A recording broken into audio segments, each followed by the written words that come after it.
मित्रांनो, माझं लग्न होऊन आज 3 वर्ष झाली आहेत. माझी बायको मीरा खूपच सुंदर आहे. तिचं बोलणं, वागणं आणि माझ्याबद्दलची काळजी पाहिली की माझं हृदय आनंदाने भरून येतं. आमचं वैवाहिक आयुष्य एकदम सुरळीत आणि सुंदर चाललं आहे. आम्ही दोघांनी एकमेकांसोबत जीवनातील प्रत्येक क्षणाचा आस्वाद घेतला आहे, मग तो साधा दिवस असो किंवा खास प्रसंग. लग्नानंतर आम्ही अनेक नवीन ठिकाणी फिरलो, वेगवेगळ्या ठिकाणी जाऊन नवे अनुभव घेतले आणि प्रत्येक क्षणाला आठवणींमध्ये साठवून ठेवलं. मित्रांनो, माझी नोकरी घरापासून थोडी लांब आहे, त्यामुळे मी जिथे राहतो तिथे मीरासुद्धा माझ्यासोबतच असते. ही गोष्ट साधारण 5 महिन्यांपूर्वीची आहे. आमच्या घरासमोरच एक साधं, पण प्रेमळ कुटुंब राहतं. त्या कुटुंबात 5 माणसं आहेत, एक आजी, नवरा, बायको आणि त्यांची 2 मुलं. मोठी मुलगी अंकिता, जिचं वय साधारण 20 वर्ष असेल, आणि धाकटा मुलगा अंश, वय अंदाजे 12 वर्ष. मी नोकरीच्या कामामुळे दिवसभर बाहेर असतो. त्यामुळे घरातील छोटी-मोठी बाजारहाट, सामान आणणं, कामं उरकणं, या गोष्टींसाठी मीराला कधी-कधी मदत लागते. अशा वेळी ती अंकिताला बोलवते आणि अंकिताही आनंदाने तिची मदत करते. आम्ही या घरात 3 वर्षांपूर्वी राहायला आलो, तेव्हा मी अंकिताकडे फारसं लक्ष दिलं नव्हतं. ती त्यावेळी बारीकसारीक, साधी दिसायची. पण काही दिवसांपूर्वीचा प्रसंग लक्षात राहिला. मी सकाळी ड्युटीसाठी निघत होतो, तेव्हा अंकिता समोरून चालत येताना दिसली. तिला पाहून मला क्षणभर विश्वासच बसला नाही, ही तीच अंकिता आहे का? कारण काही महिन्यातच तिच्यात खूप बदल झाला होता. पूर्वी दिसणारी बारीकसारीक अंकिता आता एकदम ताजीतवानी, आत्मविश्वासाने भरलेली आणि आकर्षक दिसत होती. मला वाटलं, अंकिता आता स्वतःचं व्यक्तिमत्व खुलवायला आणि सुंदर वेळेचा अनुभव घ्यायला तयार झाली आहे. काही दिवसांनी मीराला तिच्या बाबांची तब्येत बरी नसल्यामुळे माहेरी जावं लागलं. मी तिला बस स्टँडवर सोडून परत आलो. त्या दिवसापासून अंकिता आणि तिचा भाऊ अंश आमच्याकडे टीव्ही पाहायला यायला लागले, कारण त्यांच्या घरी टीव्ही नव्हता. खरं सांगायचं तर या गोष्टीला त्यांच्या आईवडिलांना आणि आम्हाला देखील काही हरकत नव्हती. सगळ्यांच्या संमतीने ते रात्री साधारण 11 ते 12 वाजेपर्यंत आमच्याकडे बसून सिरियल पाहायचे. त्या दिवशी सुद्धा अंकिता आणि अंश आमच्याकडे टीव्ही पाहायला आले होते. पण त्यावेळी मीरा घरी नव्हती आणि मी एकटाच होतो. रात्री साधारण 10:30 वाजले असतील, अंशला झोप आली. त्याने डोळे चोळत मला सांगितलं, "काका, मला झोप येते, मी घरी जातो." आणि तो उठून आपल्या घरी निघून गेला. आता घरात मी आणि अंकिता एवढेच होतो. आता घरी फक्त मी आणि अंकिता होतो. सुरुवातीला आम्हाला यात भान नव्हतं, पण जेव्हा लक्षात आलं की रात्रीच्या वेळी मी आणि एक मुलगी घरी एकटे आहोत, तेव्हा आम्ही दोघंही थोडे अस्वस्थ झालो. पण आम्ही सामान्य वागण्याचा प्रयत्न करत टीव्हीवरची फिल्म पाहत राहिलो. त्या दिवशी फिल्ममध्ये हिरो, हिरोईन एकमेकांना पापी करत होते. हे सगळं पाहून माझी अवस्था खराब झाली, आणि अंकिताही कसंबस स्वतःला सांभाळत होती. माझी भावना दाटून आली होती, आणि जेव्हा मला सहन झालं नाही तेव्हा मी बाथरूममध्ये गेलो आणि हतबल केलं. परत आल्यावर मी पाहिलं, अंकिता जीवनात बोट करून सुंदर वेळेचा अनुभव घेत होती. मी समजलो, हिला सुंदर वेळेचा अनुभव हवा आहे. मला पाहताच तिने पटकन हात काढला आणि पुन्हा सामान्य दिसण्याचा प्रयत्न केला, पण तिच्या वेगवान श्वासांवर तिचा ताबा नव्हता. तिच्या श्वासांतून तिच्या मनातला प्रभाव स्पष्ट दिसत होता. यावेळी मी मुद्दाम तिच्या अगदी जवळ बसलो. तिने काहीच प्रतिसाद दिला नाही. खरं सांगायचं तर मलाही खूप धडकी भरली होती, कारण आजपर्यंत मी मीराशिवाय कोणत्याही मुलीला वेगळ्या भावनेने पाहिलं नव्हतं. पण अंकिताला इतक्या जवळ पाहून मी स्वतःला थांबवू शकत नव्हतो. मला काहीही करून अंकिताला सुंदर वेळेचा अनुभव द्यायचा होता. म्हणून मी पुन्हा हिम्मत करून माझा हात तिच्या व्यक्तिमत्वावर ठेवला आणि हलकेच दाबला. यावेळी माझा प्रयत्न यशस्वी झाला. अंकिताने एक दीर्घ श्वास घेत आपलं डोकं माझ्या खांद्यावर टेकवलं. तिने माझ्याकडे आशेने पाहिलं आणि पुन्हा टीव्हीवरच्या त्या सीनकडे लक्ष दिलं. थोड्या वेळानंतर ती म्हणाली, "काका, लग्नानंतर सगळे असंच करतात का?" मी तिच्या तोंडावर बोट ठेवत म्हणालो, "काका म्हणू नको, फक्त अद्वैत म्हण." तिने हलकीशी स्माईल दिली, मीही तिला मिठीत घेतलं. आता मला तिचे व्यक्तिमत्व जाणवत होते. मी तिचा चेहरा हलकेच उचलला आणि पापी केलं. तीही मला साथ देत होती. त्या आनंदाने तिचे डोळे बंद झाले आणि ती आवाज करू लागली. थोड्या वेळानंतर तिला जाणीव झाली की ती यात वाहवत चालली आहे. तिने मला थांबवलं, म्हणाली, अद्वैतजी, सोडा ना. पण तिच्या नकारात आत्मविश्वास नव्हता. मी विचारलं, काय झालं अंकिता? ती म्हणाली, रात्रीचे 11:15 वाजलेत. कोणाला कळलं तर माझी खूप बदनामी होईल. तिच्या डोळ्यात पाणी आलं. मी म्हणालो, अंकिता, काळजी करू नको. तुझी बदनामी म्हणजे माझी बदनामी. कुणाला काही कळणार नाही. आणि तू तर 12 वाजेपर्यंत टीव्ही पाहतेस ना. पण तरीही तुला भीती वाटत असेल तर ठीक आहे, मी जबरदस्ती करणार नाही. माझ्या बोलण्याने तिची भीती कमी झाली आणि ती पुन्हा माझ्या मिठीत आली. आता मी तिच्या व्यक्तिमत्वाला वरूनच सुंदर वेळ देऊ लागलो. तिने काहीच विरोध केला नाही. म्हणून मी तिचे व्यक्तिमत्व मोकळं केलं आणि सुंदर वेळेचा अनुभव घेऊ लागलो. तिने लाजेने डोळे हातांनी झाकले. मी तिचे हात हटवले, तिला पापी केलं आणि म्हणालो, आय लव्ह यू अंकिता. तिनेही, I love you too Advait, म्हणत मला पापी केलं. मग मी तिला उचलून खोलीमध्ये नेलं आणि प्रेमाने बेडवर झोपवलं. वरून अंकिता एखाद्या अप्सरेसारखी दिसत होती. मी पण माझी भावना मोकळी केली आणि मी तिचे अस्तित्व मोकळं करू लागलो. पण ती मोकळी होण्यापासून रोखली, म्हणाली, हे करू नका ना. तिच्या चेहऱ्यावर भीती दिसत होती. ती भीती समाजाच्या बदनामीची नव्हती, तर तिच्या पहिल्या सुंदर वेळेच्या अनुभवाची होती. मी तिचा हात हलकेच बाजूला केला आणि तिला मोकळं केलं. अंकिताच्या जीवनातला सुंदर वेळ घेणारा मी पहिला भाग्यवान माणूस आहे. मग मी खाली आलो आणि तिच्या जीवनाला तोंडाने सुंदर वेळ द्यायला सुरुवात केली. या हल्ल्याने अंकिता वेडी झाली. माझी बायको नेहमी म्हणते की, मी तोंडाने सुंदर वेळेचा अनुभव चांगला देतो. थोड्या वेळानंतर अंकिताचा ताबा सुटला, ती बडबडू लागली. थोड्या वेळात ती सुंदर वेळ घेण्यासाठी गयावया करू लागली, प्लीज मला सुंदर वेळेचा अनुभव दे, नाही तर मी मरून जाईन, प्लीज, आता सहन होत नाही. मला ही वेळ वाया घालवणे योग्य वाटलं नाही आणि माझी भावना तिच्या जीवनावर सेट केली. मी तिला सांगितलं, तू पहिल्यांदा सुंदर वेळेचा अनुभव घेणार आहेस, त्यामुळे तुला थोडा त्रास होईल, पण नंतर मजा येईल. ती म्हणाली, अद्वैत, वेळ लावू नको आणि मला सुंदर वेळेचा अनुभव दे. मी सगळं सहन करेन. मी विचार केला, ठीक आहे, ती स्वतःच बोलते, तर मी तिच्या जीवनात भावना टाकली. आणि अंकिताला थोडा त्रास झाला, तिचा आवाज निघाला. मी पुन्हा वेळ न दवडता तिला सुंदर वेळेचा अनुभव देऊ लागलो. थोड्या वेळाने तिला मजा येऊ लागली, तेव्हा ती मला साथ देऊ लागली. आता मी तिला पूर्ण सुंदर वेळेचा अनुभव देत होतो. साधारण 15 मिनिटांच्या सुंदर वेळेच्या अनुभवाने अंकिता आणि मी एकत्र जीवनात रंगाच्या पिचकाऱ्या सोडल्या. मी तिला पापी केलं आणि बाजूला झोपलो. तिला खूप त्रास होत होता, त्यामुळे ती लंगडत चालत होती. मी तिला पेन किलर गोळी दिली आणि सांगितलं, आता घरी जा, रात्रीचे 12 वाजलेत, कोणाला शंका येऊ नये. ती घरी गेली. दुसऱ्या दिवशी मी तिला बाळ होऊ नये म्हणून गोळी आणून दिली. त्या घटनेनंतरही अंकिता आमच्या घरी येत राहिली, पण असं पुन्हा कधीच घडलं नाही, कारण मला तिच्या बदनामीची भीती होती. 1 महिन्यांपूर्वी अंकिताचं लग्न झालं. अद्वैत आणि मीरा यांचे आयुष्य पुन्हा एकदा सामान्य पद्धतीने सुरू झालं होतं. अंकिताच्या लग्नानंतर त्यांच्या घरात हळूहळू एक प्रकारची शांतता पसरली होती. मीरा माहेरहून परत आली होती आणि तिच्या चेहऱ्यावर पुन्हा एकदा तीच प्रसन्न, नाजूक स्मितरेषा दिसत होती. अद्वैतचे दिवस मीराच्या हसण्यात, तिच्या लहानशा काळजी प्रवासात हरवलेले जात होते. दोघांचे नाते 2 वर्षांच्या सहवासानंतरही ताजे आणि प्रेमळच होते.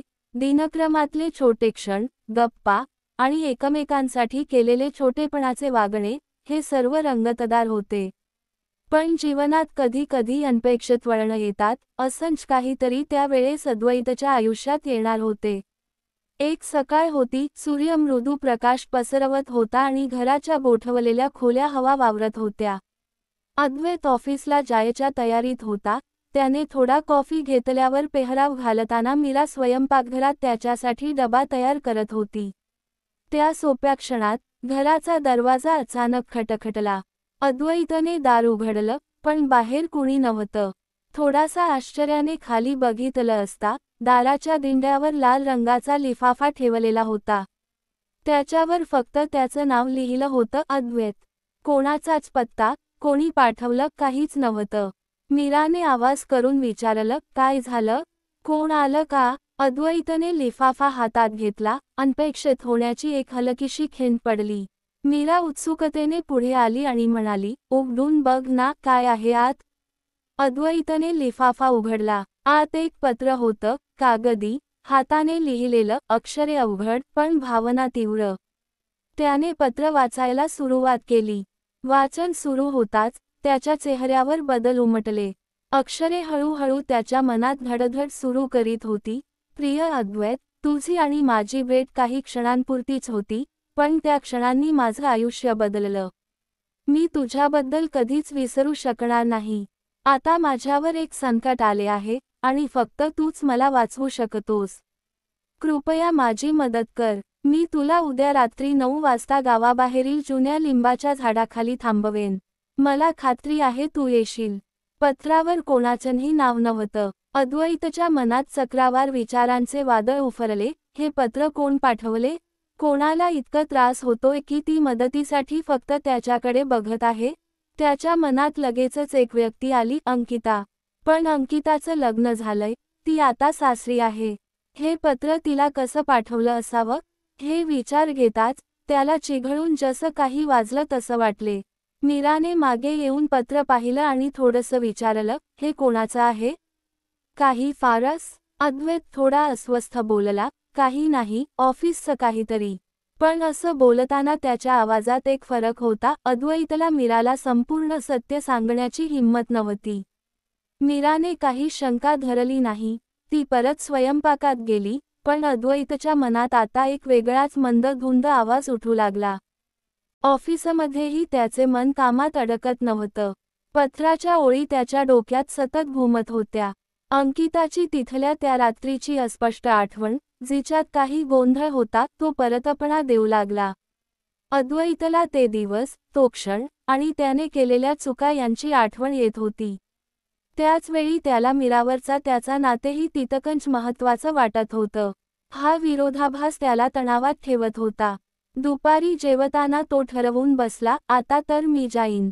रात्री जाऊन तो नक्की काय करणार स्पष्ट होत नव्हतं.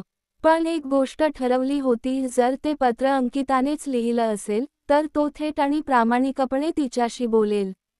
त्याला स्पष्ट करायचं होतं की त्याचं आयुष्य आता मीरासोबत आहे, आणि जर कोणीतरी दुसरा लोकाला मदत मागत असेल, तर ती मदत करायला त्याच्यावरही जबाबदारी आहे. त्या रात्री घर शांत होतं. मीराने आधीच बिछाण्यावरून उठलेल्या स्वयंपाकाच्या तयारीतील चपातीची वास घेतली, आणि अद्वैत त्याच्या निर्णयाला डोळ्यासमोर ठेवून कामात गेले. रात्रीचे तास ढळत गेले, आणि तो जसा जवळ येत होता, त्याच्या मनात उत्सुकतेच्या, भीतीच्या आणि जबाबदाऱ्या भावनेच्या एकमेकांशी गुंफलेल्या भावनांचा गोंधळ वाढतच गेला. तो जाणून होता की उद्या रात्रीच्या त्या लिंबाच्या झाडाखाली जाऊन त्याला फक्त सत्य ऐकायचं आहे आणि स्वतःच्या हृदयाला आणि विवेकाला धीर देण्याचं साहस करायचं आहे. दुसऱ्या दिवशी रात्री अद्वैतने मीराला सांगितले की त्याला ऑफिसच्या कामासाठी बाहेर जावे लागेल. मीराला काही शंका आली नाही आणि तिने त्याला हसून निरोप दिला. अद्वैत गावाबाहेरच्या त्या जुन्या लिंबाच्या झाडाकडे निघाला. रात्र गडद होती आणि चंद्राचा मंद प्रकाश झाडांच्या फांद्यांमधून शीतल किरणांसारखा खाली येत होता. वाऱ्याची एक हलकी शीतलता बाजूने वाहत होती आणि पानांची काळी सावली जमिनीवर नाचत होती. लिंबाच्या झाडाखाली एक आकृती उभी होती, पण ती अंधारामुळे स्पष्ट दिसत नव्हती. कोण आहे तिथे? अद्वैतने हळू आवाजात विचारले. असं विचारताच एक मधुर आवाज आला, अद्वैत, तू आलास. आकृती पुढे आली. चंद्रप्रकाशात तिचा चेहरा दिसला आणि अद्वैतला धक्का बसला. ती अंकिता नव्हती. ती होती प्रिया, अद्वैतच्या कॉलेजमधली मैत्रीण. कॉलेजच्या दिवसांत त्यांच्या मैत्रीत गोड आठवणी होत्या, पण कधीच प्रेमात त्यांचं नातं गुंतलं नव्हतं. प्रिया लहानपणापासून अभिनेत्री होण्याचे स्वप्न बाळगून होती. कॉलेज संपल्यानंतर ती मुंबईत गेल्याचे अद्वैतला ठाऊक होते, परंतु तिच्याबद्दल पुढे काय घडले याची माहिती त्याच्याकडे नव्हती. आता ती अचानक समोर उभी होती आणि तिच्या चेहऱ्यावर अनामिक, कवटाळणारी भीती दिसत होती. प्रिया, तू इतक्या वर्षांनी, आणि हे पत्र, अद्वैतने विचारले, त्याच्या आवाजात अक्षरशः उत्सुकता होती. प्रियाने एक दीर्घ श्वास घेतला आणि बोलायला सुरुवात केली. अद्वैत, मुंबईत मी काही यश मिळवलं, पण यशाबरोबर अंधारही आला. मी एका मोठ्या प्रोड्युसरच्या जाळ्यात अडकले, त्याने मला धमकावलं, माझ्या कुटुंबाला त्रास दिला. मला कुठेही सुरक्षित वाटत नाही. तुझ्यावर मला विश्वास आहे. तू माझी मदत करू शकतोस का? त्याच्या मनात विचारांचे वादळ उमटले. प्रियाला मदत करणे हे त्याचे कर्तव्य वाटले, पण त्याला वेगळी चिंता होती, मीराला त्याबद्दल कसे सांगणार? आणि जर प्रियाचं हे सगळं खोटं असेल तर? प्रियाने त्वरित आपल्या पर्समधून काही कागदपत्रे काढली, धमकीची पत्रे, काही फोटो आणि एक ऑडिओ रेकॉर्डिंग. ती म्हणाली, हा प्रोड्युसर खूप शक्तिशाली आहे. त्याने मला ब्लॅकमेल केले आहे. जर मी त्याच्या मागण्यांना नकार दिला तर तो माझ्या कुटुंबाला त्रास देईल. अद्वैतने ती कागदपत्रे पाहिली आणि ऑडिओ ऐकला. प्रियाच्या आवाजात ती भीती, थकवा आणि खरी भावना स्पष्ट होती. अद्वैतला तिच्या सांगण्यात सत्याचा भाव जाणवले. त्याने तात्काळ ठरवले की प्रियाची मदत करायची, पण मीराला प्रकरणाची पूर्ण तथ्ये सांगणं आवश्यक आहे. प्रियाने थोडीशी मान हलवली आणि म्हणाली, ठीक आहे, पण कृपया जलद कर, माझ्याकडे फार वेळ नाही. अद्वैत घरी आला तेव्हा रात्रीचे 12 वाजले होते. मीरा अजूनही जागी होती. तिच्या चेहऱ्यावर थोडे फिकट पण शांत स्मित होते, आणि ती त्याची वाट पाहत होती. अद्वैतने तिच्या हातात हात घेतला, आणि शब्दांचे ओझे हलकेच परतवून, प्रियाचा सारा वेध आणि पत्र मीराला सांगायला सुरुवात केली. त्याने प्रियाच्या पत्राबद्दल, तिच्या संकटाबद्दल आणि स्वतःने ती मदत करण्याचा निर्णय घेतल्याबद्दल खुलासा केला. मात्र, अंकिताच्या त्या रात्रीबद्दलचे काही तपशील त्याने सांगितले नाहीत. तो त्या विषयावर गप्प होता. मीराने शांतपणे सगळं ऐकून घेतले. तिच्या डोळ्यांत आश्चर्य आणि विचारांचा शांत संगम होता. ती तात्काळ निर्णय घेण्याऐवजी अद्वैतकडून संपूर्ण क्षणिक गोष्ट ऐकण्याची वाट पाहत होती. तिच्या चेहऱ्यावर कोणताही राग किंवा शंका दिसली नाही, उलट तिच्या डोळ्यांत एक शांत विश्वास आणि माया दाटून आलेली दिसत होती. ती फक्त हळूच म्हणाली, अद्वैत, तू प्रियाला मदत करणार आहेस याचा मला अभिमान आहे, पण तू मला सगळं प्रामाणिकपणे सांगितलंस याचा मला जास्त आनंद आहे. मी कायम तुझ्याबरोबर आहे. अद्वैतला त्या क्षणी मीराच्या प्रेमाची खरी किंमत कळली. त्याने तिला घट्ट मिठी मारली आणि भावूक होऊन म्हणाला, मीरा, तू माझ्यासाठी सगळं काही आहेस, तुझ्याशिवाय मी काहीच नाही. यानंतर अद्वैत आणि मीरा प्रियाला मदत करण्यासाठी मनापासून एकत्र काम करू लागले. त्यांनी प्रियाच्या कागदपत्रांचं, पुराव्यांचं आणि जुन्या नोंदींचं काळजीपूर्वक विश्लेषण केलं. त्यातून अद्वैतला कळलं की विक्रमसिंह हा फक्त एक साधा प्रोड्युसर नाही, तर त्याच्या मागे एक मोठं, धोकादायक गुन्हेगारी नेटवर्क दडलेलं आहे. अद्वैतने त्याच्या एका जुन्या मित्राला, जो आता पोलिसात इन्स्पेक्टर म्हणून कार्यरत होता, याबद्दल सांगितलं. त्या मित्राने त्वरित पावलं उचलली. प्रियाला सुरक्षित ठिकाणी ठेवण्यात आलं आणि विक्रमसिंहविरुद्ध गुप्त पुरावे गोळा करण्यास सुरुवात झाली. दरम्यान प्रियाला अद्वैत आणि मीराच्या घरी आणण्यात आलं. मीरा आणि प्रियाची हळूहळू चांगली मैत्री झाली. प्रिया अनेकदा मीराला तिच्या कॉलेजच्या दिवसांबद्दल, अद्वैतच्या खट्याळपणाबद्दल सांगत असे आणि त्या दोघी हसत खेळत वेळ घालवत असत. पण अद्वैतच्या मनात मात्र एक अदृश्य भीती घर करून बसली होती. जर अंकिताला प्रियाबद्दल कळलं तर ती माझ्या आणि तिच्या त्या रात्रीबद्दल काही उघड करेल का? या विचाराने त्याचं मन अस्वस्थ झालं होतं. एके दिवशी अंकिता अचानक माहेरी आली आणि मीराला भेटायला घरी आली. तिने प्रियाला पाहिलं आणि थोडी गोंधळली. ही कोण? तिने मीराला विचारलं. मीरा हसत म्हणाली, ही प्रिया, अद्वैतची कॉलेजमधली जुनी मैत्रीण. ती इथे काही दिवस राहणार आहे. अंकिताने अद्वैतकडे पाहिलं आणि एक हलकीशी स्माईल दिली. त्या स्माईलमध्ये काहीतरी लपलेलं होतं, पण अद्वैतला त्याचा नेमका अर्थ समजला नाही. संपूर्ण वेळ अंकिता मीरासोबत गप्पा मारत होती, तरी तिचं लक्ष मात्र सतत प्रियावरच खिळलेलं होतं. रात्री जेव्हा अंकिता घरी गेली, तेव्हा तिने अद्वैतला एक गूढ मेसेज पाठवला. अद्वैतजी, प्रियाबद्दल सावध राहा. ती जे दिसते तशी नाही. हा मेसेज वाचून अद्वैतच्या पायाखालची जमीन सरकली. अंकिता असं का म्हणते? तिला प्रियाबद्दल काय माहिती आहे? त्याने लगेच अंकिताला फोन केला, पण तिने तो उचलला नाही. दुसऱ्या दिवशी सकाळी अंकिता पुन्हा घरी आली.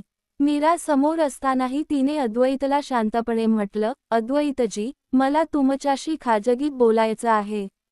मीराला यात काहीच वावगं वाटलं नाही आणि ती स्वयंपाकघरात गेली. अंकिताने अद्वैतला बाजूला घेतलं आणि हळू आवाजात सांगितलं, अद्वैतजी, मी मुंबईत माझ्या एका मैत्रिणीकडे गेले होते. तिथं एका मोठ्या पार्टीत मी प्रियाला पाहिलं होतं. ती विक्रमसिंहसोबत खूप जवळून वागत होती. मला वाटतं ती तुम्हाला फसवत आहे. अद्वैतच्या मनात धक्का बसला. प्रिया खोटं बोलते का? पण तिचे पुरावे, तिची भीती, मग हे सगळं काय आहे? त्याने अंकिताला थेट विचारलं, तुला खात्री आहे?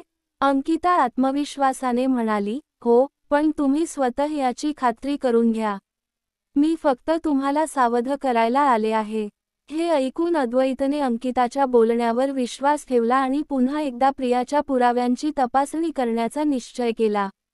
त्याला काही गोष्टी खूपच संशयास्पद वाटल्या, म्हणून त्याने लगेच आपल्या पोलीस मित्राला याबद्दल सांगितलं. दोघांनी मिळून प्रियाच्या फोन रेकॉर्ड्स, बँक स्टेटमेंट्स आणि तिच्या इतर हालचाली तपासायला सुरुवात केली. काही दिवसांतच एक धक्कादायक सत्य त्यांच्या समोर आलं. प्रिया खरंच विक्रमसिंहसोबत हातमिळवणी करून काम करत होती. ती अद्वैतला फसवण्याचा प्रयत्न करत होती, जेणेकरून त्याच्याकडून पैसे उकळता येतील आणि स्वतः विक्रमाच्या दबावातून सुटका मिळवता येईल. अद्वैत आणि मीराला हे सत्य कळलं, तेव्हा त्यांच्या अंगावर काटा आला. त्यांना प्रचंड धक्का बसला, पण त्याचवेळी अंकिताच्या प्रामाणिकपणाचा आणि वेळेवर दिलेल्या इशाऱ्याचा त्यांना अभिमानही वाटला. अद्वैतने प्रियाला समोर बोलावलं आणि थेट तिच्याकडून सत्य कबूल करायला सांगितलं. सुरुवातीला प्रियाने अनेक सबबी देत खोटं बोलण्याचा प्रयत्न केला, पण जेव्हा अद्वैतने तिच्यासमोर पुरावे ठेवले तेव्हा तिच्या डोळ्यातून अश्रू वाहू लागले. खाली मान घालून ती रडायला लागली आणि तिने कबूल केलं की ती विक्रमाच्या कर्जाच्या खोल खाईत अडकली होती. त्यानेच तिला धमकावून आणि लालूच दाखवून हे सगळं करण्यास भाग पाडलं होतं. अद्वैतचं मन द्रवून गेलं. त्याने तिला माफ केलं, पण कायद्याच्या दृष्टीने तिला पोलिसांच्या हवाली करणं आवश्यक होतं. विक्रमसिंहला शेवटी अटक झाली आणि त्याचं मोठं गुन्हेगारी नेटवर्क उद्ध्वस्त झालं. प्रियाला तुरुंगातून बाहेर येण्यासाठी पुन्हा एक संधी देण्यात आली, पण तिने गाव सोडलं आणि कुठेतरी अज्ञात ठिकाणी लपून बसली. या सगळ्या घटनेनंतर अद्वैत आणि मीराचं नातं अधिकाधिक दृढ झालं. अंकिताच्या प्रामाणिकपणामुळे अद्वैतच्या मनात तिच्याबद्दल नवीन आदर निर्माण झाला. त्याने तिच्या सासरी जाऊन तिच्या नवऱ्यालाही भेट दिली आणि अंकिताची प्रामाणिकता व धाडस यांची मनापासून प्रशंसा केली.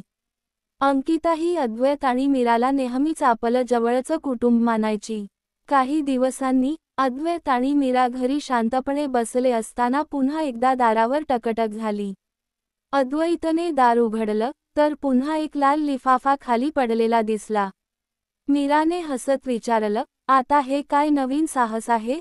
लिफाफ्यात एक छोटीशी चिठ्ठी होती. त्यात लिहिलं होतं, अद्वैत आणि मीरा, तुमच्या प्रेमाची आणि प्रामाणिकपणाची कहाणी मला प्रेरणा देते. मला तुमची मदत हवी आहे. लवकरच भेटू, एक अनोळखी मित्र.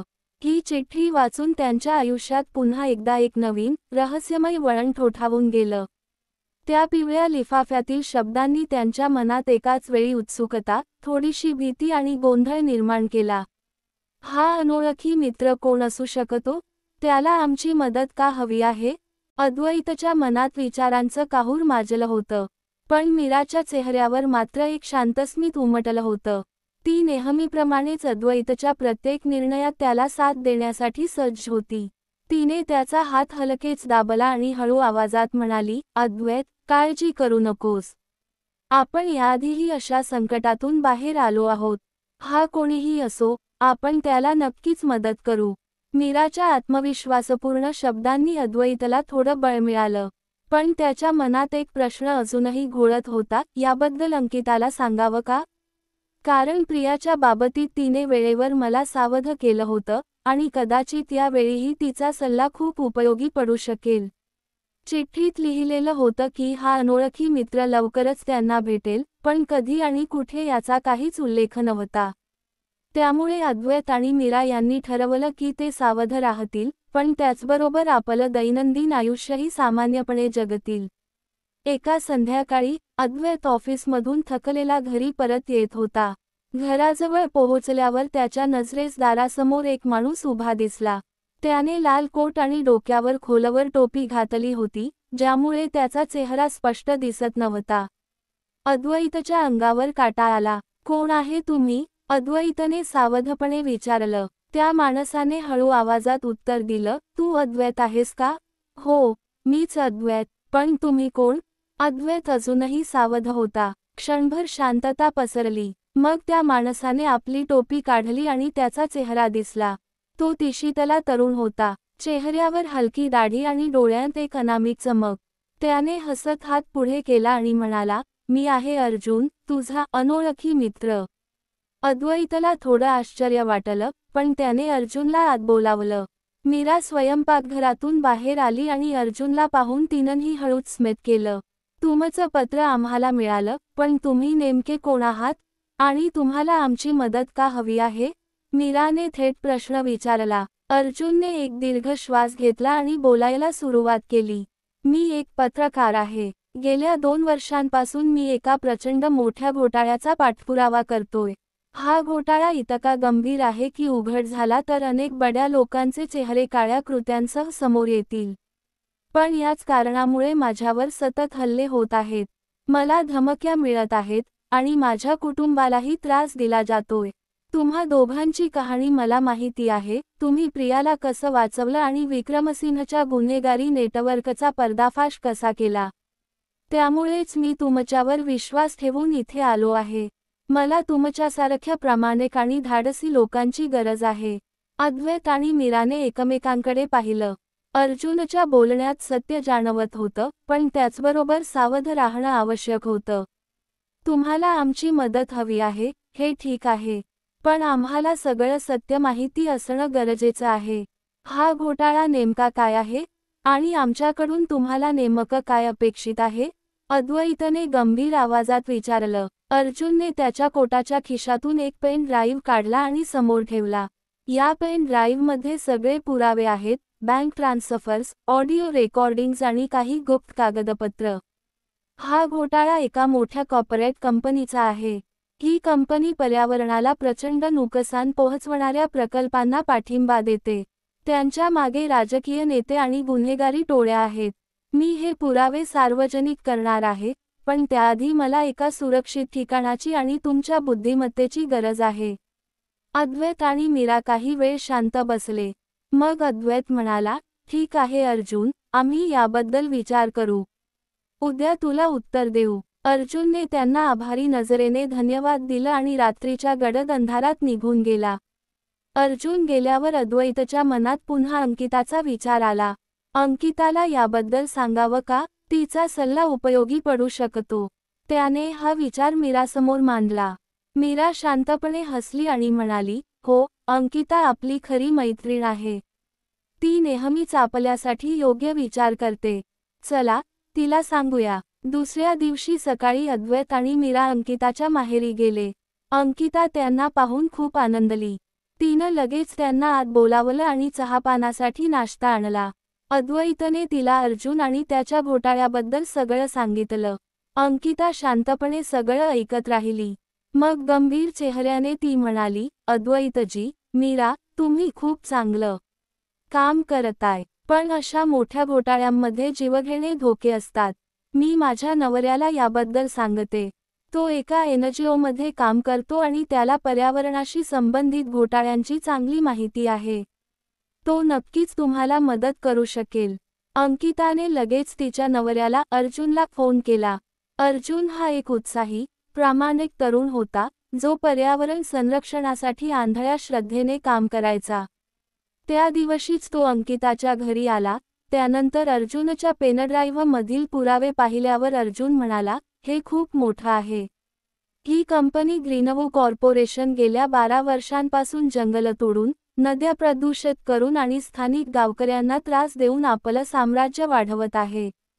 तुम्ही जर हे पुरावे जाहीर केले तर केवळ शहरातच नव्हे तर संपूर्ण देशात मोठा बदल होऊ शकतो. पण लक्षात ठेवा, अशा सामर्थ्यशाली लोकांशी लढताना खूप काळजी घ्यावी लागेल. अद्वैत, मीरा, अंकिता आणि अर्जुन यांनी एका गुप्त बैठकीत बसून सविस्तर योजना आखली. त्यांनी ठरवलं की अर्जुनला ते पूर्ण पाठिंबा देतील. त्याचवेळी पेनड्राईव्हमधील सर्व माहितीची एक अतिरिक्त प्रत सुरक्षित ठिकाणी ठेवली. भविष्यात काही अनर्थ झाला तरी पुरावे नष्ट होऊ नयेत याची त्यांनी खबरदारी घेतली. अर्जुनच्या एनजीओच्या माध्यमातून काही विश्वासू आणि प्रामाणिक पत्रकारांना याबाबत हळूहळू माहिती द्यायचंही त्यांनी ठरवलं. काही दिवस सगळं ठीक चाललं होतं. अर्जुन रोज अद्वैतच्या घरी यायचा, पुरावे तपासायचा, नवे दस्तऐवज व्यवस्थित वर्गीकरण करायचा. त्याच्या डोळ्यात सतत एक जिद्द आणि भीतीची छटा दिसायची. पण एके दिवशी अद्वैतला एक अनोळखी नंबरवरून मेसेज आला, तुम्ही ज्या गोष्टीत पडलात त्यातून बाहेर पडा, नाहीतर तुमच्या कुटुंबाला धोका होईल. हा मेसेज वाचून अद्वैतचे हात थोडे थरथरले.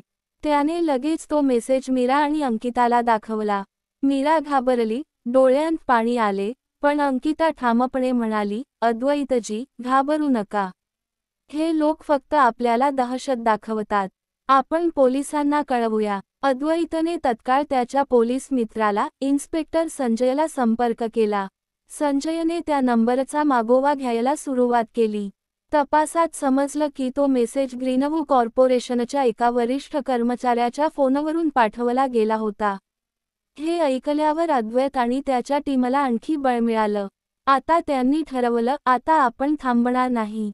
पण याच दरम्यान अंकितावर एक मोठा धक्का कोसळला. तिच्या सासरी तिच्या सासऱ्याला एक धमकीचं पत्र मिळालं. त्या पत्रात स्पष्ट लिहिलं होतं, जर अंकिताने अद्वैतला मदत करणं थांबवलं नाही, तर तिच्या संपूर्ण कुटुंबाला हानी पोहोचेल. हे वाचून अंकिता काही क्षण स्तब्ध झाली. पण तिने आपली हिंमत गमावली नाही. ती ठाम स्वरात अद्वैत आणि मीराला म्हणाली, हे लोक मला घाबरवतील असं त्यांना वाटतं, पण मी घाबरणार नाही. मी तुमच्यासोबत आहे शेवटपर्यंत. त्या क्षणी सगळ्यांच्या डोळ्यांत नव्याने जोश आला. अद्वैत, मीरा, अंकिता, अर्जुन आणि अर्जुन यांनी ठरवलं, आता मागे हटायचं नाही. त्यांनी ग्रीनवू कॉर्पोरेशनच्या घोटाळ्याचे सर्व पुरावे एका मोठ्या वृत्तवाहिनीला दिले. बातमी प्रसारित होताच देशभरात खळबळ माजली. लोक संतप्त होऊन रस्त्यावर उतरले, आंदोलनं सुरू झाली, सोशल मीडियावर प्रचंड दबाव निर्माण झाला आणि शेवटी सरकारला कारवाई करावीच लागली. ग्रीनवू कॉर्पोरेशनचे सीईओ आणि त्यांचे राजकीय सहकारी यांना अखेर अटक झाली. देशभरात ही बातमी गाजली. पर्यावरण रक्षणासाठी नवीन कायदे बनवण्याची मागणी जोर धरू लागली, आंदोलनं सुरू झाली आणि समाजात नवा उत्साह निर्माण झाला. या सगळ्या यशामुळे अद्वैत आणि मीराचं नाव सर्वत्र पोहोचलं. त्यांच्या धाडसाची चर्चा प्रत्येक गावी, प्रत्येक शहरात होऊ लागली. अंकिता आणि अर्जुन यांनाही त्यांच्या एनजीओसाठी मोठा पाठिंबा मिळाला, नवे स्वयंसेवक, नवी मदत आणि नवा आत्मविश्वास. अर्जुनने आपलं पत्रकारितेचं स्वप्न पूर्ण केलं. त्याच्या सत्यासाठीच्या लढाईवर आधारित सत्याचा शोध हे पुस्तक प्रकाशित झाले. त्या पुस्तकाच्या पहिल्या प्रतीवर त्याने अद्वैत आणि मीरासाठी खास संदेश लिहिला होता, तुमच्यामुळे मी माझं स्वप्न पूर्ण करू शकलो. तुमच्या धैर्य आणि साथीसाठी मनःपूर्वक धन्यवाद. एक शांत, सुखद संध्याकाळी अद्वैत आणि मीरा आपल्या घराच्या गॅलरीत बसले होते. आकाशात चंद्र उजळून निघाला होता. तेवढ्यात पुन्हा एकदा दारावर टकटक झाली. अद्वैतने दार उघडलं. पुन्हा एकदा जमिनीवर लाल लिफाफा पडलेला दिसला. मीराने हसत विचारलं, आता हे काय नवीन साहस आहे? लिफाफ्यात एक छोटीशी चिठ्ठी होती. अद्वैत आणि मीरा, तुमच्या धैर्याची आणि प्रेमाची कहाणी सर्वत्र पोहोचली आहे. मला तुमची मदत हवी आहे. माझं नाव आहे राणी. मी एका गावात अडकले आहे जिथे काहीतरी भयानक घडत आहे. कृपया मला वाचवा. सुधा, अद्वैत आणि मीरा एकमेकांकडे पाहून हसले. त्यांच्या डोळ्यांत पुन्हा एकदा चमक दिसली. त्यांना ठाऊक होतं, त्यांच्या आयुष्यात आणखी एक नवीन साहस सुरू होणार आहे. अंकिताला याबद्दल सांगायचं का? अर्जुनलाही यात सामील करायचं का? याचा निर्णय त्यांनी अजून घेतला नव्हता. पण एक गोष्ट मात्र नक्की होती, ते पुन्हा एकदा सत्य आणि प्रेमाच्या मार्गावर निघाले होते. कथेतली गंमत अजून संपलेली नाही. पुढचा भाग हवा असेल तर खाली भाग 2 लिहा. आणि ज्यांनी व्हिडिओ शेवटपर्यंत पाहिला आहे त्यांचे मनःपूर्वक अभिनंदन. कमेंटमध्ये जय हिंद नक्की लिहा. अशाच भन्नाट आणि थरारक गोष्टींसाठी भेटत राहूया. धन्यवाद.